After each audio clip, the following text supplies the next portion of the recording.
ಸಾಧನೆ ಶಿಖರವೇರಿದ ಸಾಧಕರಿಗೆ ಹೊಸ ಹುರುಪು ಕೊಡುವ ಮೂಲಕ ಪಬ್ಲಿಕ್ ನೆಕ್ಸ್ಟ್ ಮಾಧ್ಯಮ ಆಯೋಜಿಸಿದ ಪಬ್ಲಿಕ್ ನೆಕ್ಸ್ಟ್ ರತ್ನ ಪ್ರಶಸ್ತಿ ಸಮಾರಂಭ ಹೊಸ ಪರ್ವ ಸೃಷ್ಟಿಸಿದೆ.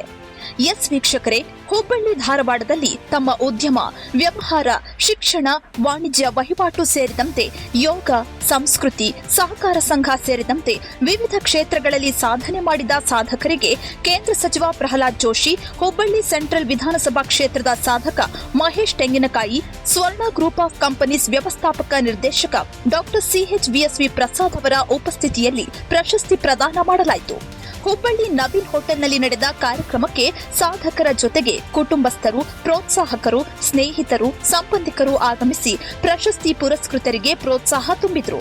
ಪಬ್ಲಿಕ್ ನೆಕ್ಸ್ಟ್ ರತ್ನ ಪ್ರಶಸ್ತಿ ಸಮಾರಂಭ ನಿರೀಕ್ಷೆಗೂ ಮೀರಿ ಜನರನ್ನ ತಲುಪಿದ್ದು ಸಾಧಕರಿಗೆ ಹೆಚ್ಚಿನ ಗೌರವ ತಂದುಕೊಡುವಲ್ಲಿ ಯಶಸ್ವಿಯಾಗಿದೆ.